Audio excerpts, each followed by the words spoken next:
Est-ce que tu sais pourquoi là où il y a l'argent, il n'y a pas beaucoup d'Africains? Du moins, il n'y a pas beaucoup de Noirs. C'est parce que le Noir considère l'investissement comme si on était en train de l'arnaquer. Ça veut dire que pour donner un montant de départ, pour lui, c'est comme si tu étais en train de lui voler quelque chose. Malheureusement, dans la communauté afro-caribéenne, c'est très difficile de concevoir que pour démarrer quelque chose, ok, pour démarrer une opportunité d'affaires, pour démarrer quelque chose qui va être fructueux demain, il faut donner de l'argent. Et le pire, c'est à qui on donne de l'argent. Parce que je me suis rendu compte aussi que dans la communauté afro-caribéenne, on aura plus la facilité à donner de l'argent à quelqu'un d'une autre communauté qu'à nous-mêmes entre communautés. Je prends un exemple cru. Si par exemple, moi, je propose une opportunité d'affaires et qu'un blanc vienne aussi proposer une opportunité d'affaires, c'est correct pour moi, ça ne me dérange pas. Mais ce qui me dérange, c'est l'autre côté. Celui qui est en face de moi. Il va beaucoup plus considérer le blanc, parce que le blanc, je ne sais pas si c'est à cause de la couleur de sa peau, va être beaucoup plus crédible que ton propre frère. C'est la raison pour laquelle au sein de la communauté afro-caribéenne, je veux dire, tu fais moins de succès. Ou bien ton succès est beaucoup plus tardif dans la communauté que dans d'autres communautés. Pourquoi? Parce que c'est dans ta propre communauté qu'on te détruit par rapport aux opportunités que tu veux mettre en place. Donc, je parle de ça pourquoi? Parce que dans ton élan de développer une seconde source de revenus, dans ton élan d'aller te former, dans ton élan d'être une meilleure version de toi-même, ne te fie pas à ce que les gens vont dire. Ne te fie pas à ce que les gens vont penser de toi.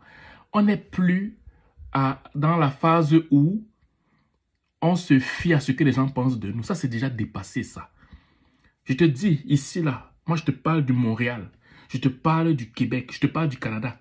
Tu vas voir beaucoup d'afro-mendiers. Écoute-moi, écoute bien. Enregistre ma vidéo. Tu vas voir beaucoup de gens mendier alors que ce sont des travailleurs. Pourquoi? Parce que les gens ne comprennent pas où le monde est en train d'aller. Les gens vont mendier.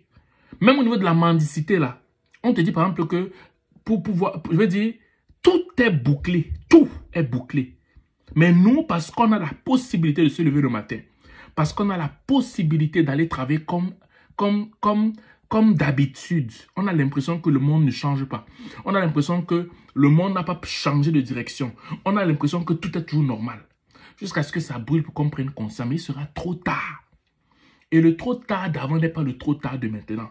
Parce que la vie sera beaucoup plus rude. Je vous dis ça tout le temps, vous ne voulez pas écouter.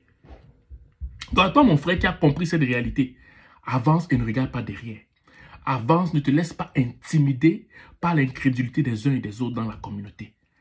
Ne te laisse pas manipuler. Ne te laisse pas intimider par l'indifférence des gens, par l'incrédulité des gens, par l'ignorance des gens, par le mépris des gens. Ne te laisse pas intimider. Avance.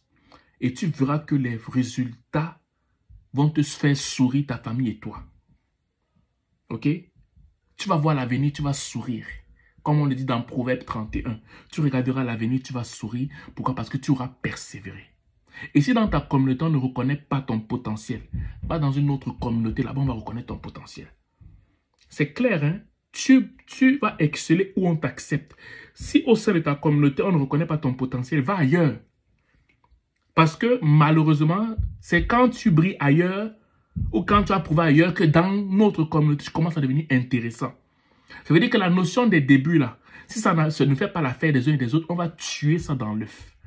Donc, ne sois même pas gêné. Ok? N'aie même pas une lueur comment dire, de remords ou de regret. Tu quittes la communauté si on ne t'accepte pas dans ton environnement. Tu les quittes. On n'a plus le temps d'amour, on n'a plus le temps d'accepter, on n'a plus le temps de montrer que je suis beau et je suis belle, on n'a plus le temps qu'on flirte, qu'on drague, qu'on aime, on n'a plus le temps pour ça. On a le temps pleinement pour nos avenirs. On a plein... Ok, Je m'arrête là. J'espère que tu as compris mon message. Si je te souhaite de passer une excellente journée ou une excellente soirée. Et si tu veux développer une seconde source de revenus et que tu n'as aucune idée, je peux t'aider là-dessus. Texte-moi au 514-247-1737. 514-247-1737. Ciao.